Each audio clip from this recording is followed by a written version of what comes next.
अय्याशी की दलित राजनीति में कोई जगह नहीं है। उसकी जिंदगी का सपना था बहन जी को खत्म करना और बसपा को खत्म करना। मुझे ये सारी कहानियां बताता था कि बसपा खत्म होगी ना तो सारे सारे चमार वोट मेरे पास आएंगे और मैं बनूंगा मुख्यमंत्री।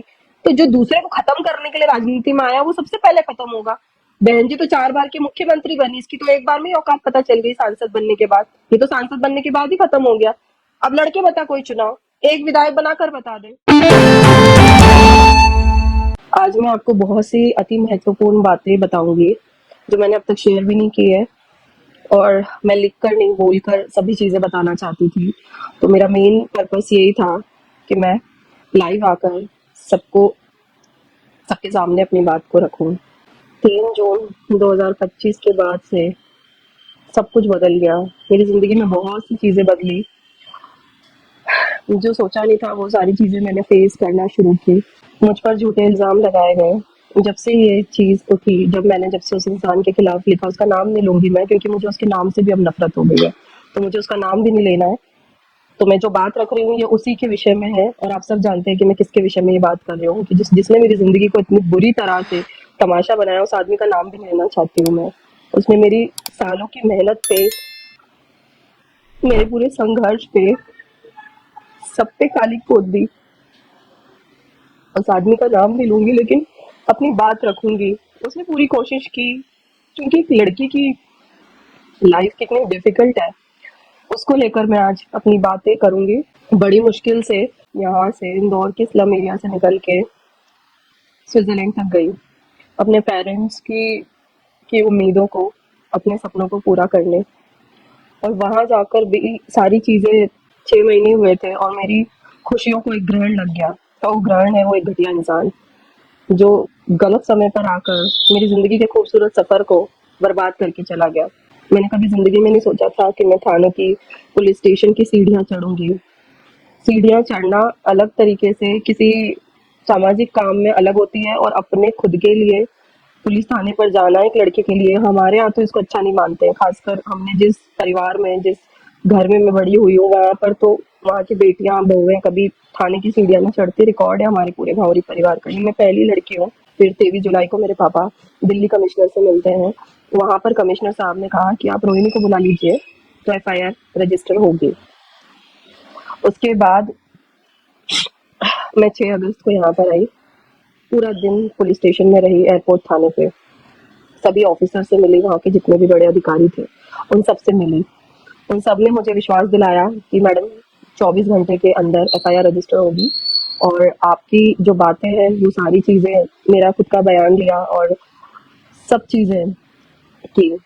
फिर जिस तरह से यहाँ पर आई मैं, फिर इंदौर 6 अगस्त के बाद, फिर देखती हूँ कि इस पूरे केस में पॉलिटिक्स घुस रही है।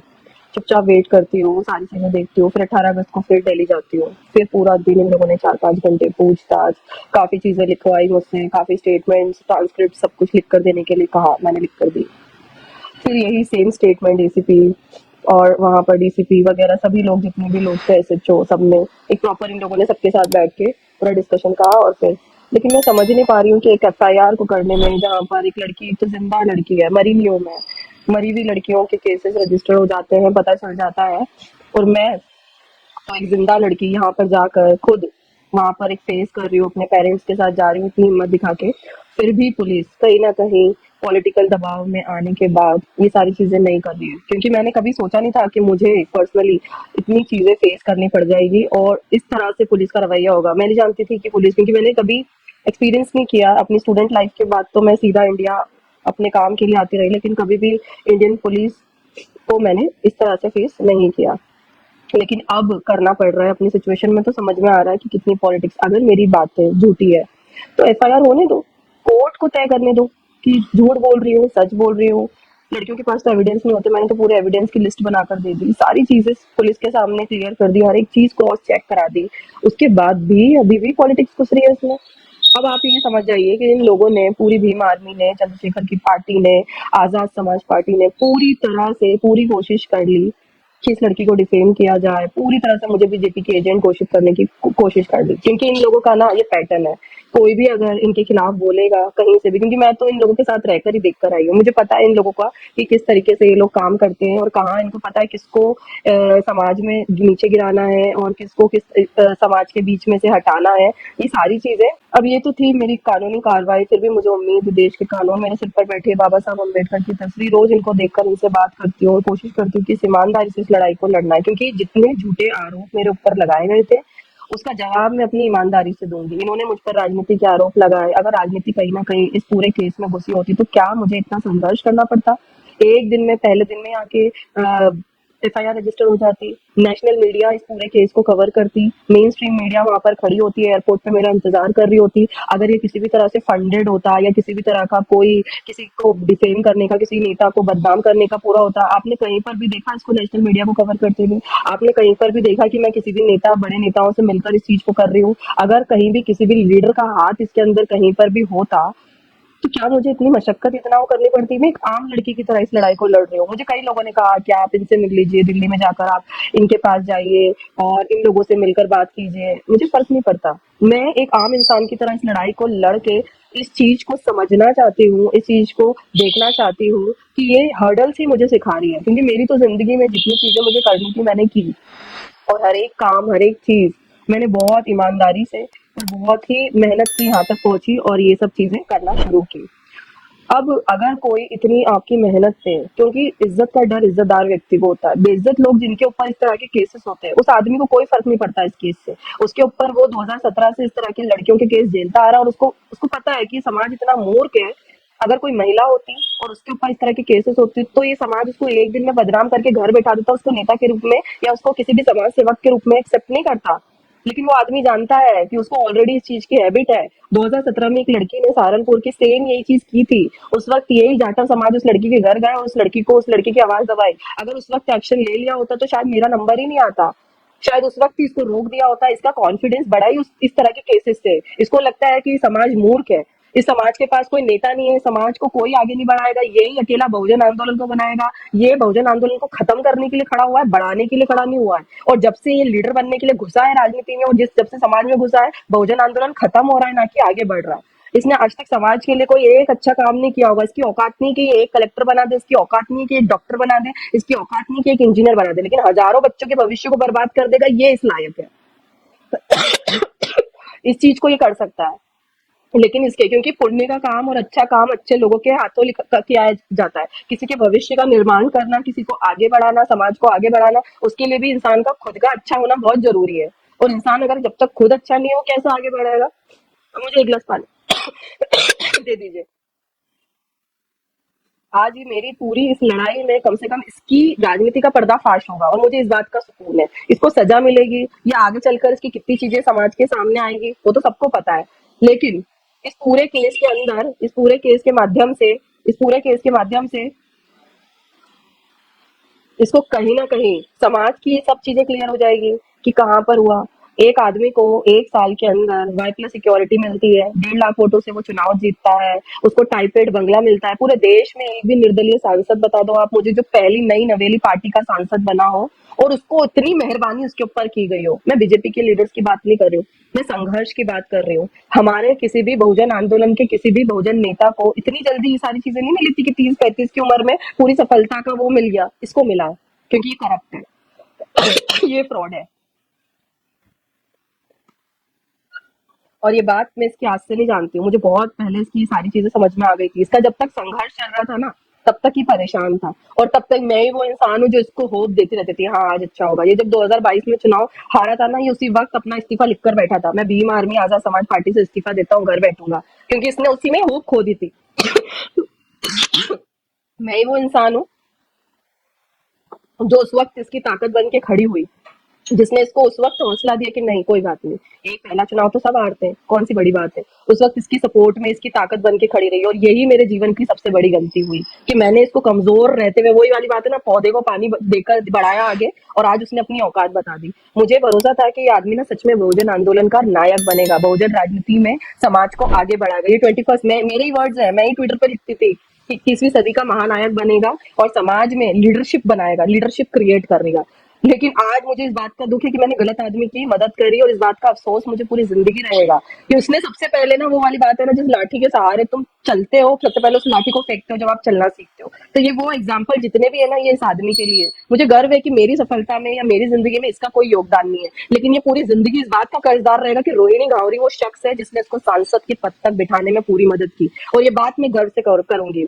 मेरी लड़ाई एक धोखेबाज से है और उसकी लड़ाई एक ईमानदार लड़की से है, ये फर्क है उसमें और मुझे। तो मुझे इस लड़ाई में ये कॉन्फिडेंस था। मैं उसके मुंह पे बोलती हूँ, तू दो कौड़ी का धोखेबाज है। क्या उसकी इतनी हिम्मत है कि वो मुझे धोखेबाज बोल दे? मैंने क्या किया? वो एक एक कहीं सर भी, कहीं भी एक कोई मिस्टेक बता दे कि रोहिणी ने यहाँ पर ये चीज की। जिस आंदोलन के लिए वो खड़ा हो रहा है ना, उस आंदोलन के प्रति जितना ईमानदार वो नहीं है ना, उतनी ईमानदार मैं हूं। ये उसी के शब्द है।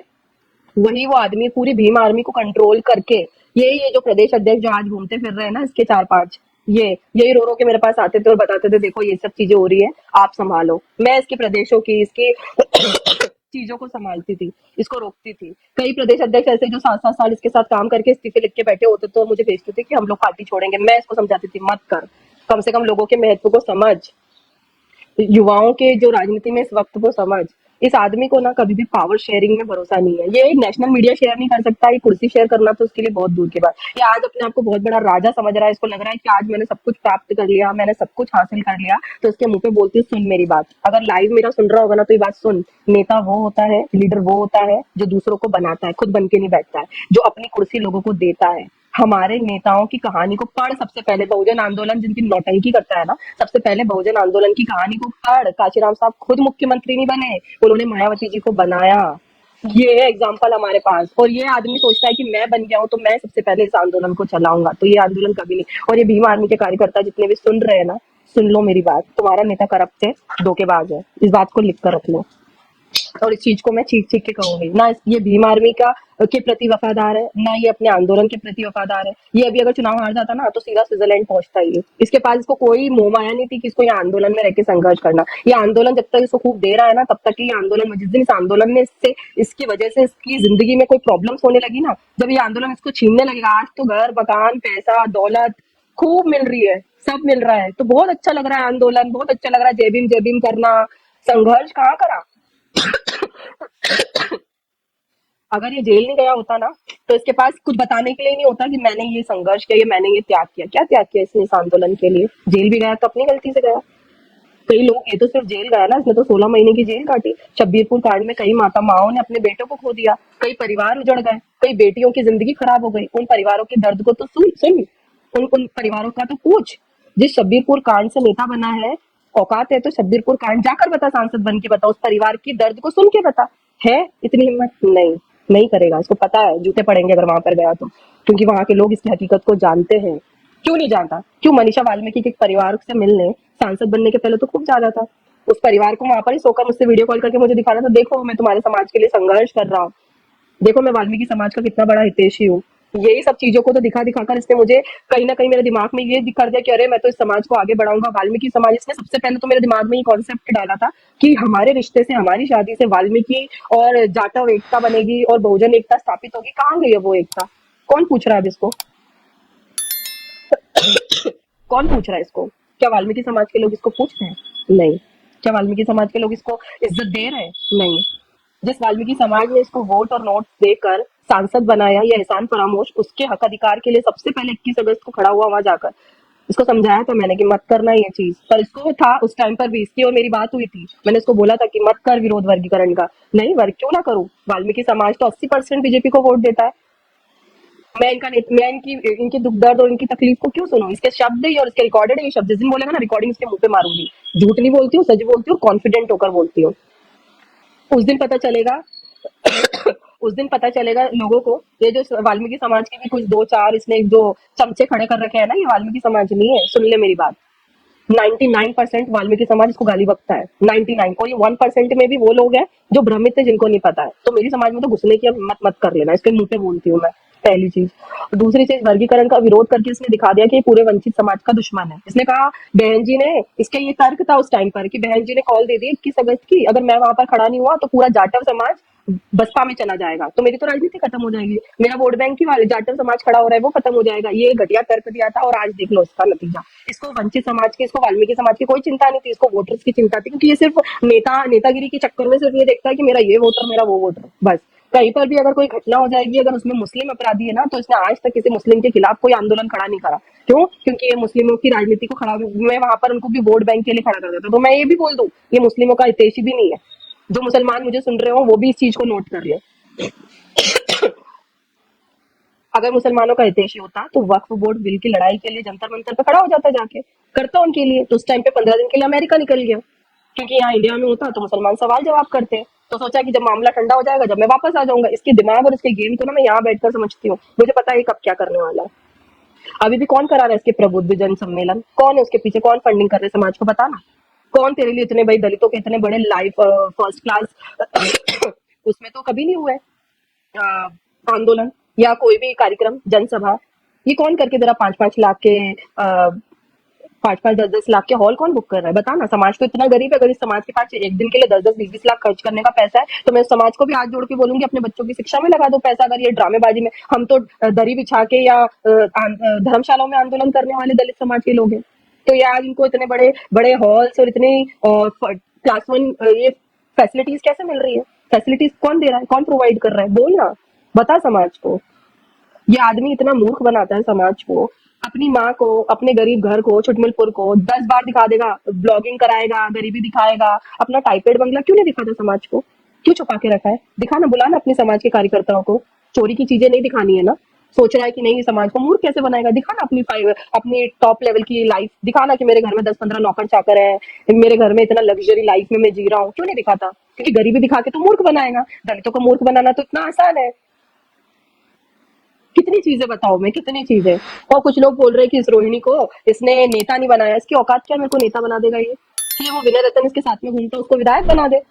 मैं चैलेंज देती हूँ उसको, बना दे विधायक। जो उसका संघर्ष का साथी, जो इसके साथ इतना 2014-15 से या बचपन से इसके साथ रह रहा है, उसके साथ नेशनल मीडिया तो शेयर करता नहीं है ये।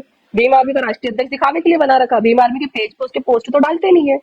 कभी आज तक अखिलेश यादव से या तमिलनाडु या फिर तेलंगाना के मुख्यमंत्री से जहां भी गया, किसी भी मंत्री से या किसी भी बड़े पर्सनैलिटी से क्यों नहीं लेकर आ गया विनय भाई को? क्यों नहीं लेकर जाता? ये सवाल तो मैं उसके पास उस टाइम पे भी करती थी इससे, कि तुम अकेले जाते हो तो उस टाइम पे इनको भी लेके जाया करो। तो ये बोलता था वो उस लायक नहीं है, वो सिर्फ कार्यकर्ताओं में घूमे। उसको तो अपने साथ के रहने वाले लोगों के ऊपर भरोसा नहीं है, और वो उनको कुछ नहीं बना सकता। तो आपको लगता है कि वो मुझे कुछ बना देता? और ये व्यक्ति जो खुद एक्सीडेंटल नेता है, जो चीटिंग से सांसद बन गया, ये मुझे कुछ बना देगा? और अगर ये संघर्ष से सांसद बना है, अपनी मेहनत से सांसद बना है, तो सांसद बनने के बाद इसका डाउनफॉल क्यों स्टार्ट हो गया? क्यों प्रकृति के द्वारा इसका पूरा डाउनफॉल हो रहा है? सांसद बनने के बाद 3 राज्यों में चुनाव हुए, हरियाणा में, दिल्ली में, महाराष्ट्र में। हर जगह इसकी पार्टी की जमानत जब्त हुई। दिल्ली में पूरी सीटों पे जितने भी चुनाव लड़े, उसका कुल मिला के वोट परसेंटेज और वोट आए 10,000। इसमें 5 लाख से ज्यादा तो वाल्मीकि समाज के लोग हैं। जाटा समाज को जोड़ लोगे तो 10 लाख वोटर है। तो 10 लाख वोट में से भी अगर 10,000 वोट इसको सांसद बनने के बाद मिल रहे हैं, तो कहाँ से ये नेता? कौन मानता है इसको नेता? इसकी खुद की जाति के लोग इसको मानते हैं क्या नेता? क्योंकि कहीं ना कहीं सच्चाई इंसान की सामने आती है। दूसरे को खत्म करने खड़ा हुआ व्यक्ति सबसे पहले खत्म होता है। इसकी जिंदगी का सपना था बहन जी को खत्म करना और बसपा को खत्म करना। मुझे ये सारी कहानियां बताता था कि बसपा खत्म होगी ना, तो सारे सारे चमार वोट मेरे पास आएंगे और मैं बनूंगा मुख्यमंत्री। तो जो दूसरे को खत्म करने के लिए राजनीति में आया, वो सबसे पहले खत्म होगा। बहन जी तो 4 बार की मुख्यमंत्री बनी, इसकी तो एक बार में ही औकात पता चल गई सांसद बनने के बाद। ये तो सांसद बनने के बाद ही खत्म हो गया। अब लड़के बता कोई चुनाव, एक विधायक बनाकर बता दे कहीं से भी। अगर ये सांसद बनने के बाद बहुत बड़ा कोई करिश्मा हो गया होता, बहुत बड़ी चमक हो गई होती। ये मेरा मामला तो अभी जून के बाद से आया और मैं ये करती भी नहीं। मुझे तो इसके इसकी चीजों में कोई इन्वॉल्वमेंट ही नहीं चाहिए था। मेरे को तो इसके नाम से भी नफरत है। 2 महीने पहले तक भी कुछ ना कुछ चीजें अलग थी। कहीं ना कहीं मेरे अंदर ना 1% इसको लेकर हमदर्दी थी। कहीं ना कहीं मैं इसका बुरा नहीं, लेकिन जब इसने डिफेमेशन का केस करके इसकी जो लेटर्स की पूरी वो चीजें देखी ना, मैंने इसकी औकात देख ली कि मैं कितने घटिया आदमी के कॉन्टेक्ट में थी। मतलब इस आदमी की नीचता का मुझे ना अंदाजा पता चल गया। और उसके बाद मैं इतनी आक्रामक हुई हूँ कि अब मैं इसको नहीं छोड़ूंगी। अब मैं इसको जेल जरूर भेजूंगी, चाहे ये दुनिया की कोई भी शक्ति लेकर आ जाए। मेरे पास है मेरी ईमानदारी और सच्चाई की शक्ति। और इसको पता है कि एफआईआर होने के बाद बहुत बड़ा नुकसान होगा, इसलिए एफआईआर ही नहीं होने दे रहा है। ये बीजेपी के सारे बड़े लीडर्स के घर जा रहा है, घुटने टेक रहा है। इसको पता है एफआईआर हो जाएगी ना तो इसकी सारी सच्चाई समाज के सामने आ जाएगी और समाज के लोग मेरे साथ आकर खड़े हो जाएंगे और उसकी राजनीति खत्म हो जाएगी। तो इसकी पूरी की पूरी वहीं पर, क्योंकि भाई ये तो करोड़ों रुपए लुटा सकता है, इसके घर में आज की तारीख में करोड़ों रुपए होंगे, ये नोटों के बैग ट्रांसफर कर देगा। मैं कहाँ से लाऊं इतना पैसा? मैं कैसे लड़ूं? मैं तो अपनी समाज के साथ से अपनी ईमानदारी से लड़ने की लड़ रही हूँ और अपनी सच्चाई। और इसको एक बात बहुत अच्छे से पता है कि रोहिणी के पास सबसे बड़ी शक्ति है, वो है उसकी ईमानदारी और सच्चाई की शक्ति। बस मैं नहीं कर सकती पैसा, मेरे पास इतना फ्री का पैसा नहीं, मैं 10,000 रुपए खर्च नहीं करना पसंद करती ऐसी फालतू की चीजों में। मैंने ईमानदारी से अपने खून पैसे की, इसने 10,000 रुपए नहीं कमाए कभी। ये जब कमाता ना 8 घंटे की नौकरी करता है, इसको पता चलता महत्व क्या होता है पैसों का। जो ये इसकी अय्याशी है ना, ये समाज की देन है। समाज के पैसों पे पल रहा है ये और इसका पूरा खानदान। कितनों की नौकरी है इसके घर में? कौन कमा रहा है इसके घर में? कहाँ से आ रहा है पैसा? कहाँ से आ रही लग्जरी?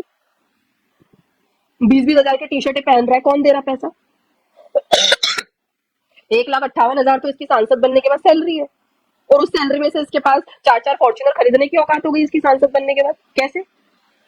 ये बात समाज को दिखानी पड़ेगी, समाज को बतानी पड़ेगी। मेरा जीवन में इसने सबसे बड़ा ये जो तकलीफ, दर्द और ये जो होना था हो गया, कम से कम मैं अपने समाज को तो बचा लूं। इसको जितना करना था, इसको जितनी नीचता दिखानी थी, इसने दिखा दी। अब अगर सच में इतना ही बहुत बड़ा तू नेता है तो लड़का मेरे सामने आमने सामने आके। मैं तो लड़कियों की चैलेंज दे रही हूँ, चल लड़ मुझसे, है ताकत तो। ये मुझे यही इस लेवल पर देखना चाहता था। इसकी औकात ही यही चाहता था कि जो स्विट्जरलैंड में रहकर अपनी इतनी बात रखती है, ये मुझे ना डाउन पे लेकर आना चाहता था, क्योंकि किसी को बनाने की तो इसकी औकात नहीं है। ये अपने सगे भाइयों को तो कभी कुछ बना नहीं पाया, ये अपने घर के किसी बच्चे को तो कुछ बना नहीं सकता है, ये समाज के बच्चों को क्या बनाएगा? ये मुझे क्या देगा? गला काफी ज्यादा खराब है, लेकिन तकलीफ है, बोल रही हूँ, सच समाज को बता रही हूँ कि अब भी वक्त है, समझ जाओ। इस बहरूपे के चेहरे को समझ लो। इसको कोई बहुजन आंदोलन से, इसको समाज से, इसको समाज की बहन बेटियों की इज्जत से कोई मतलब नहीं है, किसी से मतलब नहीं है। इस समाज ने इसको ना समाज की बहन बेटियों की इज्जत की रक्षा के लिए खड़ा किया था, और इसके एग्जाम्पल देख लो। मैं किसके समाज की बेटी हूँ? मैं बहुजन समाज की बेटी हूँ ना। अगर ये इतना ही बड़ा, बहुत बड़ा लीडर, और ये क्या आप इस तरह की गलती की उम्मीद कभी बाबा साहब अम्बेडकर से, काशीराम साहब से, दीनाबाला वाल्मीकि जी से, इस तरह के लीडर से कर सकते थे? क्या इनके ऊपर कभी इस तरह के लांछन आरोप लगे हमारे महापुरुषों पे? अगर इस व्यक्ति पे लग रहे हैं और इसका साक्ष्य मैं खुद देने के लिए तैयार हूँ, आपको क्या लगता है बहुजन आंदोलन चलाएगा? इसका सपना था एक बार सांसद बनने का। ये मेरे को बोलता था मुझे बस एक बार सांसद बनना है रोहिणी, पूरी लाइफ पता है पेंशन मिलती है। तो जिस आदमी को अपनी जिंदगी के आगे की पेंशन की चिंता है, वो समाज के लोगों को लीडर बनाएगा? ये समाज कैसे इस बात पे भरोसा कर सकता है? बसपा को खत्म करने के लिए, बहुजन आंदोलन को खत्म करने के लिए इस दलाल को खड़ा किया है, बस। इसकी कहानी सिर्फ 4-4, 5-5 हजार वोट काटने की है। ये एक लीडर नहीं खड़ा कर सकता है, एक लीडर कहीं से किसी भी तरीके से। इसका एक भी प्रदेश अध्यक्ष चुनाव क्यों नहीं लड़ता? कभी देखा है दिल्ली का या फिर राजस्थान का, मध्य प्रदेश का, हरियाणा का कोई एक प्रदेश अध्यक्ष को चुनाव? क्यों? मैं तो इन सबसे बात करती थी ना, मुझे तो एक एक चीज बताते थे, उनको पता है 5,000 वोट नहीं आएंगे और अपना नाम फिर लगेगा, अरे एक प्रदेश अध्यक्ष होकर हार गया। तो कार्यकर्ताओं को मूर्ख बनाओ, समाज के लोगों को मूर्ख बनाओ। कार्यकर्ता पैसा भी देगा, वोट की खरीदी भी होगी, कैंडिडेट खड़े करके बीजेपी को भी मजबूत कर देंगे, चारों तरफ से पैसे पैसा, बस। बेरोजगारों की, अनपढ़ों की फौज तैयार कर ली और बोल रहा बहुत बड़ा बहुजन मूवमेंट चलाएगा। कितने प्रोफेसर, डॉक्टर, इंजीनियर इसकी पार्टी में खड़े? अब ये दिल्ली के प्रोफेसरों ने कांग्रेस ज्वाइन कर ली, इसकी पार्टी ज्वाइन क्यों नहीं करी? तो बहुत बड़ा नेता है ना ये, बहुत बड़ा एक विजन लेके चल रहा है। इसके पूरे सर्कल में सबसे आसपास के लोगों में सबसे ज्यादा पढ़ी लिखी एजुकेटेड लड़की मैं ही थी। बाकी आप देख लो 4-5 जिनके साथ रहता है वो कितने पढ़े लिखे और कौन कितने महान लोग हैं जो इसको देते हैं। उनको ये खुद बोलता था ये सब तो मेरे गुलाम है। तो भैया जिसको जय जय भीम और इसको जिंदाबाद बोलने वाले लोगों के बीच में रहने वाला, वो वाली कहावत है ना, अंधों के अंधा राजा, अंधा, वो वाली एक कहावत है, वो मेरे दिमाग से निकल रही है। वो ये मैं इस केस को जीत कर, इसको लड़कर, मैं समाज को बचाने के लिए, समाज को सच्चाई दिखाने के लिए इस चीज को लड़ रही हूँ। मैंने अपने घर वालों को भी बोल दिया, सबको बोला कि मैं इसको इसको इस केस को लड़ना क्यों चाहती हूँ। अगर ये काशीराम साहब की तरह होता या ये बाबा साहब अम्बेडकर की तरह इतना महान होता तो शायद मेरे साथ की भी गलती के लिए मैं इसको माफ कर देती कि चल छोड़, कोई बात नहीं, इसने आंदोलन के लिए चीज किया और ये बहुत महान इंसान है और ये समाज को बहुत आगे लेके जा रहा है, तो मैं इसको माफ कर देती। लेकिन जब मैं इसका इतना सच्चाई जानती हूँ, जब मैं इसका पूरा रवैया देख रही हूँ, और मैंने 1 साल तक भी कुछ नहीं बोला इसके सांसद बनने के बाद भी, मैं चुपचाप ना सिर्फ और सिर्फ देख रही थी कि करता क्या है। मुझे लगा ठीक है, व्यक्तिगत रूप से तो ये नीच है ही, धोखेबाज है ही, हो सकता है कि समाज के लिए अच्छा हो सकता है समाज के लिए अच्छा करे, लेकिन जब वर्गीकरण की लड़ाई में ये समाज के खिलाफ जाकर खड़ा हुआ, और उसके बाद दूसरी बड़ी चीज, जब अमित शाह जी ने संसद में बाबा साहब अम्बेडकर का अपमान किया, उस अपमान को पूरी समाज ने माना, कांग्रेस ने उसका विरोध किया, बसपा ने, बहन जी ने उसका विरोध किया, सभी अदर पार्टियों ने उसका, समाजवादी ने विरोध किया। इसकी पार्टी और ये कहा था, उसी दिन ये पार्लियामेंट में था, मैंने इसको फोन किया था, मैंने बोला कि क्यों कुछ कर क्यों नहीं रहे हो, उस पे क्या है, किसी के दबाव में हो? मेरे ये वर्ड्स थे, डर लगता है, क्यों नहीं? तो बोले मैं अकेला क्या कर लूंगा यहाँ पर। तो मैंने बोला पूरा समाज तुम्हें बाहर देख रहा है कि भाई एक व्यक्ति अगर वहां पर है तो बाबा साहब का फोटो लेकर वहां पर अनशन पे बैठ जा, कि जब तक कि अमित शाह जी माफी नहीं मांगेंगे मैं भूख हड़ताल पे बैठा हूँ, कर देता है ये। पर लड़ाई करने की इतनी औकात नहीं है ना। जो मिला है वाई प्लस सुरक्षा, टाइपेड बंगला, जिनकी मेहरबानी से, उनके खिलाफ कैसे बोलेगा, उनके खिलाफ कैसे लड़ेगा? अय्याशी की दलित राजनीति में कोई जगह नहीं है। अगर आप बाबा साहब की कहानी और संघर्ष को पढ़ते हो, सुनते हो ना, तो क्या सुनते हो कि बाबा साहब ने अपने 4-4 बच्चों को खो दिया इस आंदोलन की वजह से, अपने परिवार को खो दिया। बाबा साहब अम्बेडकर रूखी सूखी रोटी लंदन में खाते थे, एक अपनी तकलीफ अपने परिवार को पालने के पैसे नहीं भेज पाते थे। आप अगर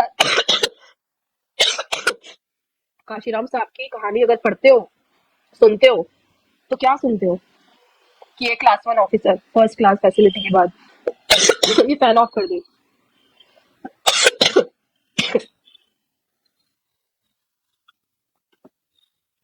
काशीराम साहब ने साइकिल से घर घर पहुंचकर समाज के संघर्ष को देखा, समाज को ईमानदारी से इस आंदोलन में, बहुजन राजनीति में, बहुजन आंदोलन में जोड़ा।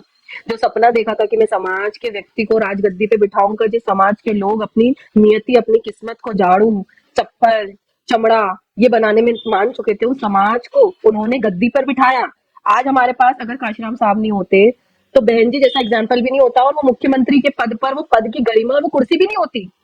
आज अगर हम लोग ये एग्जाम्पल्स अपने महापुरुषों से देखते हैं तो उनको, ये उनके संघर्ष को देखते हैं, कोई ये तारीफ नहीं करेगा कि वो हेलीकॉप्टर में घूमता है, वो चार्टर्ड प्लेन में घूमता है, वो फॉर्च्यूनर में घूमता है। इनसे हमारी राजनीति को, हमारे दलित समाज को कोई लेना देना नहीं है।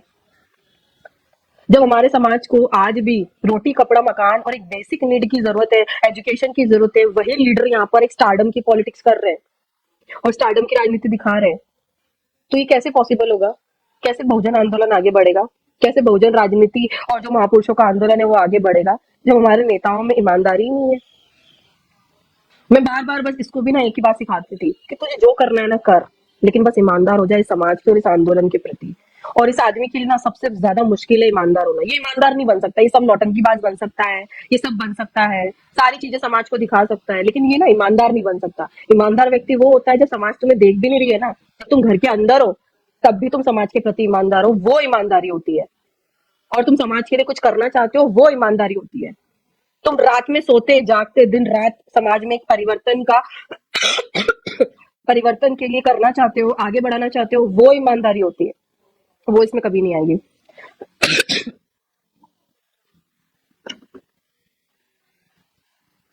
मैंने आज अपनी सारी चीजें बताई आप लोगों को, काफी इसका सच बताया, काफी चीजें दिखाई कि क्या एक्चुअल में चल रहा है। अब तो समझ जाओ कि बीजेपी का एजेंट ये है, मैं नहीं। अगर मैं बीजेपी के एजेंट होती तो आज 3 महीने मुझे सिर्फ और सिर्फ इसकी एफआईआर कराने में नहीं लगता। एक मामूली सी लड़की चली जाए ना, वो एफआईआर करा सकती है, लेकिन इसने पूरा का पूरा सिस्टम को इतना ज्यादा वो कर रखा है, लोगों के पीछे लगा हुआ है वहां पर, किसी को पैसों से खरीद रहा है, किसी के पीछे जा रहा है, बीजेपी के नेताओं के घर जा रहा है कि बस एफआईआर नहीं होनी चाहिए। लेकिन मैं इसको एफआईआर करके बताऊंगी, मैं इंडिया में ही हूँ, मैं यहीं बैठी हूँ। इसने मेरा नुकसान करना था ना, इसकी वजह से मेरी वहां की जॉब भी चली गई, जाने दो। मैं भीख मांग के खा लूंगी, मेरी मम्मी की नौकरी, मेरे पापा की मैं 2 रोटी खा लूंगी, लेकिन इसको सबक जरूर सिखाऊंगी। ये बात मैंने बिल्कुल लिख ली है। जिस व्यक्ति ने मेरे साथ छल किया, जो व्यक्ति मेरे समाज के साथ छल कर रहा है, धोखेबाजी कर रहा है, उसको मैं छोड़ूंगी नहीं, चाहे जो हो जाए, चाहे मुझे जितना करना पड़े करने। मैं बहुत कमजोर थी, भावनात्मक रूप से बहुत कमजोर थी, बार बार इसको माफ कर देती थी, इसकी बातों में आ जाती थी, इसने उसका फायदा उठाया। इसको लगता था अरे ये तो इसके सामने रो दूंगा, ये मान जाएगी, ये चुप हो जाएगी, ये कुछ नहीं करेगी। लेकिन सबसे पहले ना अपने आप की एक भावनात्मक रूप से मैंने अपने आप को मजबूत किया और इस लड़ाई के लिए खड़ी हुई। हम लोगों ने ना सालों से, हमने यही तो सहा है, सालों से बस शोषण नहीं सहते आए हैं। सालों से हमारी कहानी को लोगों ने सिर्फ इसी रूप में देखा है कि दलित समाज शोषण, क्या दलित समाज की लड़कियां पहले तो स्वर्णों के शोषण को सहते थे, अब दलित नेताओं के शोषण को भी दलित समाज की लड़कियां सहेंगी क्या? बड़ी मुश्किल से हमारी बेटियां पढ़ने निकलती है, बड़ी मुश्किल से। अगर हम पढ़ेंगे नहीं तो हमें दहेज के लिए मार दिया जाएगा। अगर हमारी शादी होगी, अगर हम अनपढ़ रहेंगे तो पूरी जिंदगी हम अपमानित जीवन जिएंगे, और पढ़ने निकलते हैं, कुछ बनने निकलते हैं तो ऐसे घटिया लोगों के शिकार बन जाते हैं। इसने ना सिर्फ और सिर्फ एक ही चीज से मुझे इतना इन्वॉल्व रखा और वो था बहुजन आंदोलन, और उसमें इसको अब मैं काम नहीं करने दूंगी, ये मैंने ठानी है। क्योंकि इसने बहुजन आंदोलन के नाम पर ही मेरी जिंदगी के साथ खेला है, वरना इसकी इतनी औकात नहीं थी, इसके अंदर ऐसा कुछ नहीं था जिससे जिसको मैं देखकर पसंद करती। मैं कोई गांव में रहने वाली लड़की नहीं थी, मैं स्विट्जरलैंड में एक वेल एजुकेटेड पीएचडी करने वाली लड़की थी। इसके जैसों की तो वहां पर कोई वैल्यू भी नहीं है जहां पर मैं रही हूँ। हर तरह के संपन्न लोग वहां पर रहते हैं। अगर मुझे सच में कोई आशिकी करनी होती है, सारी चीजें करनी होती, तो मैं वहां के किसी व्यक्ति के साथ करती। मैं सिर्फ और सिर्फ बहुजन आंदोलन के नाम से इस व्यक्ति के साथ जुड़ी थी, क्योंकि इसने कहा था कि रोहिणी, बहुत बड़ा इसमें फायदा मिलेगा समाज को। दो जातियां एक होगी जिन जातियों को सालों से एक नहीं कर पाए, लेकिन आज इसी की वजह से ये जातियां दोनों बहुत ज्यादा अलग हो रही है। क्योंकि इसके साथ के लोग, साथ में रहने वाले लोग मेरा अपमान करते हैं। वाल्मीकि समाज के लोगों को दिख रहा है ये कि कैसे उनकी बेटी का सार्वजनिक, आज मुझे लोग फोन कर करके बोलते हैं, लोगों के ना दिलों में नफरत पैदा कर दी है। और उसका सबसे बड़ा कारण है ये व्यक्ति। और मैं तो इस समाज से भी पूछना चाहती हूँ कि अगर बहन जी के ऊपर इतने आरोप लगे होते तो क्या तुम उनको नेता मानते? क्योंकि वो महिला है और ये आदमी है, तो इसके ऊपर चाहे जितने आरोप लगे हो तुम इसको नेता मानोगे? जो लोग बोल रहे हैं कि इनका रिश्ता सहमति से, तो सहमति से वो हजारों लड़कियों के साथ रिश्ते बनाएगा और तुम उसको नेता मानोगे? क्या ये बहुजन आंदोलन की प्रेरणा और आदर्श? क्या ऐसा नेता हमारे समाज को चाहिए?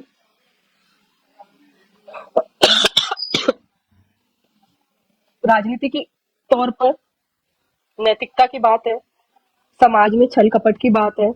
इसका ये सबसे बड़ा ना, इसकी विफलता का और इसके कलंक का सबसे बड़ा एग्जाम्पल हूं मैं। इसको ये सब चीजें नहीं करनी चाहिए थी। अगर ये इतना ही आंदोलन के प्रति वफादार होता तो दुनिया की कितनी अप्सराएं आ जाए इसके आसपास, क्यों भटका?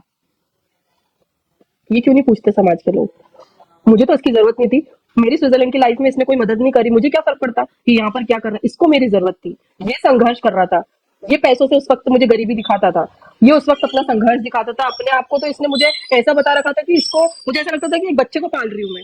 हर चीज इसकी अच्छी बुरी, आज ये हो गया, आज वो हो गया, मेरे साथ ये हो रहा है, मेरा इस दुनिया में कोई नहीं है। पिताजी के जाने के बाद तो, बाबूजी की मौत के बाद तो मुझे बार बार ये एहसास कराया जाता था कि इसका है ही नहीं कोई, इसके लिए सिर्फ मैं ही इसकी दुनिया हूँ, मैं ही हूँ इसके लिए सब कुछ। मुझे इतना ज्यादा इसने इस ट्रैप में ले लिया था। और इसके ऐसे हजारों मैसेजेस, मैंने पुलिस वालों को भी इसके सारे मैसेजेस की हरकतें दिखाई, तो वो भी बोल रहे हैं कि कैसे एक लड़की को, और वो आपस में भी जब बात कर रहे हैं ना, एक दूसरे को एक्सप्लेन कर रहे हैं, तो वो लोग खुद ही दिखा रहे हैं कि कैसे क्या होता है। और उन्होंने भी मुझे इस बात के लिए तो बोला कि तुम्हें लड़ना चाहिए रोहिणी, तुम लड़ो। वो इंसानी तौर पर, व्यक्तिगत तौर पर उस तरीके से तो मेरे साथ है, लेकिन कहीं ना कहीं उन लोगों के ऊपर भी कहीं ना कहीं बहुत बड़ा दबाव आ रहा है, जिसकी वजह से एफआईआर नहीं हो रही है, वरना इतने दिन नहीं लगते। लेकिन अब मैंने 3-4 दिन बाद एक और चीज सोची है, जिसको मैं आज घोषणा के रूप में करना नहीं चाहती हूँ, लेकिन मैं सिर्फ बताऊंगी अंदाजा कि अगर नहीं हुई ना, तो फिर मैं वही चीज करके बताऊंगी जिस चीज का सबको डर है, जो चीज लोग नहीं चाहते कि ऐसी हो। मैं इसके घर के बाहर बैठूंगी वहां पर और वही जहर खाऊंगी और वही मरूंगी, क्योंकि इसी घटिया आदमी ने मेरी जिंदगी बर्बाद की है ना। तो ये जितने भी समाज के लोग हैं ना, मेरी लाश लेने आना उस वक्त। और ये दिल्ली पुलिस जो लोग अभी कुछ काम नहीं कर रहे ना, उस वक्त इनको बोलूंगी मैं अपनी लाश, मेरी लाश लेने आना। ये मैं चैलेंज देती हूँ इन लोगों को, क्योंकि काफी हद तक मैं डिमोटिवेट हो चुकी हूँ इस लड़ाई में। और मैं अब लड़कर समाज को दिखाना चाहती हूँ कि हर लड़की को पैसों से खरीदा नहीं जा सकता। हमारी इज्जत सम्मान को ये दो कौड़ी के लोग पैसों से नहीं खरीद सकते। ये सिर्फ और सिर्फ आत्मसम्मान की लड़ाई है, और आत्मसम्मान की लड़ाई बाबा साहब अम्बेडकर ने भी उस वक्त लड़ी है। आत्मसम्मान की लड़ाई ही हमारे सारे महापुरुष लड़ते आए हैं, और मैं भी मैं मेरे आत्मसम्मान की लड़ाई लड़ रही हूँ, और उसका सौदा कभी भी किसी भी तरीके से नहीं हो सकता है। इस आत्मसम्मान की लड़ाई को खत्म करने का सिर्फ एक ही तरीका होगा, और वो है मेरी मौत। उसके अलावा ये खत्म नहीं हो सकती। ये सब कुछ मैं समाज के सामने बताना चाहती हूँ। काफी बीमार हूँ कुछ दिनों से, आप मेरे चेहरे पे देख रहे होंगे। ठीक लग रहा है, घर पे हूँ, वहां तो और परेशान की चीजें थी, लेकिन अब कुछ दिन और यहीं पर हूँ। और जब तक एफआईआर नहीं होती, जब तक कि इस आदमी को इसके किए की सजा नहीं मिलती, मैं इंडिया से वापस नहीं जाऊंगी। मैं यहीं रहूंगी, मैं लड़ूंगी, मैं समाज को इसकी सच्चाई बताऊंगी। मुझे गली गली जाना पड़ा, मैं लोगों को बताऊंगी। ये मैंने अब ठानी है। मुझे ना सबसे ज्यादा, मैं एक और चीज बोलती हूँ कि मुझे ना बहुत ज्यादा नुकसान इस बात का भी हुआ है कि मैं वाल्मीकि समाज की बेटी हूँ। काश मैं जाटव समाज की बेटी होती, क्योंकि जाटव समाज की होती ना, तो ये लोग मेरे ना साथ खड़े होते, मेरा विरोध नहीं कर रहे होते। और अगर मैं जाटव समाज की होती, ये चंद्रशेखर वाल्मीकि समाज का होता ना, तो उसको घर में घुस के मारते आज ये लोग कि कैसे तूने हमारे समाज की बेटी को इस तरीके से किया। लेकिन कहीं ना कहीं मैं अपने समाज की कमजोरी का भी द्वंद झेल रही हूँ, क्योंकि उसकी इतनी हिम्मत ही इस चीज से हुई है।